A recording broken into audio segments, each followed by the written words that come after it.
আর মানুষ আজকের যুগে আত্মহত্যা করে, মানসিক প্রশান্তি খুঁজতে যায়, মানসিক প্রশান্তি খুঁজতে গিয়ে যোগা করে, ধ্যান করে, অমুক তুমুক কত রাস্তা অবলম্বন করে। সালাত হচ্ছে মানুষের মানসিক প্রশান্তির সবচেয়ে বড় মাধ্যম। দেখেন, মানসিক প্রশান্তির দুইটা মাধ্যম। এক নাম্বার হচ্ছে আলা বিযিক্রিল্লাহি তাতমাইন্নুল কুলুব, আর এটার সাথে সালাতের সম্পর্ক এত ওতপ্রোত যে আমাদের দেশের মানুষও ঠিকভাবে বুঝে না যে সালাত আসলে কেন এত জরুরি করে ফরজ করা হয়েছে। এটা যে যিকরুল্লাহর কারণে সালাত ফরজ করা হয়েছে এটা মানুষ বুঝতে পারে না। কোরআনের আয়াত দেখবেন, আল্লাহ সুবহানাহু ওয়া তাআলা বলছেন আকিমিস সালাতা লিযিকরি, আকিমিস সালাতা লিযিকরি। আল্লাহ বলেছেন কোরআনে আকিমিস সালাতা লিযিকরি, আল্লাহকে স্মরণ। আল্লাহকে স্মরণ কেমন বিষয়, আল্লাহকে স্মরণ কেমন বিষয় সেটা আপনাকে একটু 2 মিনিট দেখাই। ইউনুস আলাইহিস সালাতু ওয়াস সালাম আল্লাহর নবী, আল্লাহর নবী মাছের পেটে আছেন। আল্লাহ কি জানেন না যে তার নবী মাছের পেটে? অবশ্যই জানে আল্লাহ সুবহানাহু ওয়া তাআলা যে তার নবী মাছের পেটে। তো আল্লাহ সুবহানাহু ওয়া তাআলা কি তার নবীকে ভালোবাসেন না? অবশ্যই ভালোবাসেন। আল্লাহ সুবহানাহু ওয়া তাআলার কি তার নবীর সাথে কথা হয় না, যোগাযোগ হয় না? অবশ্যই তার সাথে কথা হয়, যোগাযোগ হয়। আল্লাহ জানেন তার নবী মাছের পেটে, আল্লাহ তার নবীকে ভালোবাসেন, আল্লাহর সাথে তার নবীর যোগাযোগ হয়, কথা হয়। তারপরও আল্লাহ বলছেন যে ইউনুস যদি মাছের পেটে আমাকে না ডাকতো, আমাকে না স্মরণ করত, তাহলে আমার নবী হওয়ার পরও, আমি এটা জানার পরও যে ইউনুস মাছের পেটে, কিয়ামত পর্যন্ত তাকে মাছের পেট থেকে বের করতাম না। আল্লাহু আকবার। তাহলে আল্লাহ তার নবীর কাছেও চান যে তার নবী তাকে বিপদে পড়ে ডাকুক। লা ইলাহা ইল্লা আনতা সুবহানাকা ইন্নী কুনতু মিনাজ জালিমিন। এই আয়াতের পরে কোরআনে আল্লাহ সুবহানাহু ওয়া তাআলা এই কথা বলেছেন। মুসা আলাইহিস সালাতু ওয়াস সালামকে আল্লাহ সুবহানাহু ওয়া তাআলা বলছেন ইযহাব ইলা ফিরআউন, যাও ফেরাউনের নিকটে, দাওয়াত দাও ফেরাউনকে। মুসা আলাইহিস সালাতু ওয়াস সালাম অজুহাত আল্লাহর সামনে পেশ করলেন। মুখ পুড়ে গেছে, কথা ভালো করে বলতে পারি না, আমার ভয় হয় আমার সাথে একজন পরামর্শ দানকারী দেন, যাতে সে আমাকে পরামর্শ দিতে পারে এবং আমার জন্য শক্তি হিসেবে কাজ করে। যখন মুসা আলাইহিস সালাতু ওয়াস সালাম আল্লাহকে বললেন যে আমার জিহ্বা কাজ করে না, তখন আল্লাহ চাইলে সাথে সাথেই মুসা আলাইহিস সালাতু ওয়াস সালামের জিহ্বা ঠিক করে দিতে পারতেন। আল্লাহ জানছেন যে মুসার জিহ্বা এতদিন থেকে পুড়ে আছে, এতদিনও আল্লাহ মুসা আলাইহিস সালামের জিহ্বা ঠিক করে দেননি। যখন মুসা আলাইহিস সালাতু ওয়াস সালাম বলছেন না আমার জিহ্বায় সমস্যা, তখনও আল্লাহ সুবহানাহু ওয়া তাআলা মুসা আলাইহিস সালামের জিহ্বা ঠিক করে দেননি।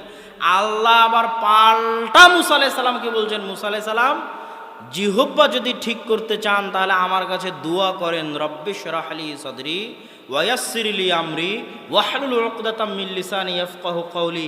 যেখানে আল্লাহর সাথে নবীর রানিং কথোপকথন হচ্ছে, আল্লাহ জানছে নবীর এই সমস্যা, আল্লাহ নবীকে দাওয়াত দেওয়ার জন্য পাঠাচ্ছে, নবীও বলছে আমার এই সমস্যা, সেখানে আল্লাহ আবার পাল্টা নবীকে বলছে আমার কাছে চাইতে হবে। আল্লাহু আকবার। তো নবী যখন এবার পাল্টা আল্লাহ সুবহানাহু ওয়া তাআলার কাছে আল্লাহর শিখিয়ে দেওয়া দোয়া অনুযায়ী বলল, তখন এবার আল্লাহ সুবহানাহু ওয়া তাআলা নবীর জিহ্বা ঠিক করে দিলেন। তাহলে এইটা হচ্ছে আল্লাহ সুবহানাহু ওয়া তাআলার জিকির, আল্লাহ সুবহানাহু ওয়া তাআলার স্মরণ, আল্লাহ সুবহানাহু ওয়া তাআলার ডাক, আল্লাহ সুবহানাহু ওয়া তাআলার আহ্বান। এটা কিভাবে মানুষের অন্তরের সাথে সম্পৃক্ত, কেন মানুষের আত্মিক প্রশান্তি আল্লাহর স্মরণে নিহিত আছে? এই জন্য যে আমার এবং আপনার এই শরীর পৃথিবীতে সৃষ্টি হয়েছে, মায়ের পেটে সৃষ্টি হয়েছে, দুনিয়ার খাদ্য, দুনিয়ার রক্ত মাংস দিয়ে তৈরি হয়েছে, কিন্তু আমাদের শরীরের ভিতরে যে আত্মা আছে, এ আত্মা দুনিয়াতে তৈরি হওয়া নয়, এ আত্মা মায়ের পেটে তৈরি হওয়া নয়, এ আত্মা রক্ত মাংস দিয়ে তৈরি হওয়া নয়, এ আত্মা আল্লাহর ফেরেশতা আসমান থেকে 440 দিন নিয়ে এসে রক্ত মাংসের শরীরে ফু দিয়ে প্রবেশ করিয়েছে। এটা সে আত্মা যে আত্মা আসমান থেকে এসেছে, দুনিয়াতে তৈরি হওয়া নয়। আর এ আত্মা সে আত্মা যে আত্মা আল্লাহর সামনে শপথ করেছে আলাস্তু বিরব্বিকুম ক্বালু বালা, আমি কি তোমাদের প্রতিপালক নই? তখন আত্মা বলেছে হ্যাঁ, আপনি আমাদের প্রতিপালক। এই জন্য যত অন্যায়, যত অত্যাচার, যত গুনাহ সব গুনাহকে আল্লাহ বলেছেন আত্মার উপর অত্যাচার, সব গুনাহকে। আল্লাহুম্মা ইন্নী যালামতু নাফসি, এই দোয়ার অনুবাদ এটা নয় যে আল্লাহ আমি গুনাহ করেছি মাফ করে দেন। এই দোয়ার অনুবাদ হচ্ছে আল্লাহ আমার আত্মার উপর অত্যাচার করেছি আমি শয়তানের ওয়াসওয়াসায়। রব্বানা যালামনা আনফুসানা, এই আয়াতের অর্থ এটা নয় যে আল্লাহ আমি গুনাহ করেছি আমাকে মাফ করে দেন। এই আয়াতের অর্থ হচ্ছে আল্লাহ আমি আমার আত্মার উপর অত্যাচার করেছি, যে আত্মা আসমান থেকে এসেছে, দুনিয়াতে সৃষ্টি হওয়া নয়, কিন্তু দুনিয়ার এই রক্ত মাংসের শরীরে আসার পর শয়তানের প্ররোচনায় পড়ে ওই আত্মার উপর অত্যাচার করেছি। এইটা অত্যাচার।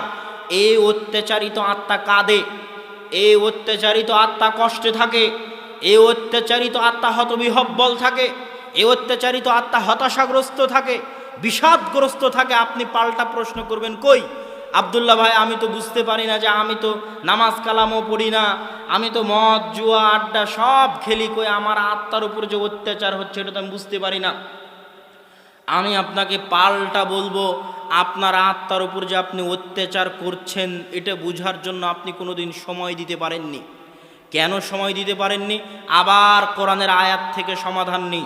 আল্লাহ সুবহানাহু ওয়া তাআলা কোরআনের আয়াতে বলেছেন, আলহাকুমুত তাকাসুর হাত্তা যুরতুমুল মাকাবির, পারস্পরিক ধন সম্পদের প্রতিযোগিতা তোমাদেরকে ভুলিয়ে রেখেছে।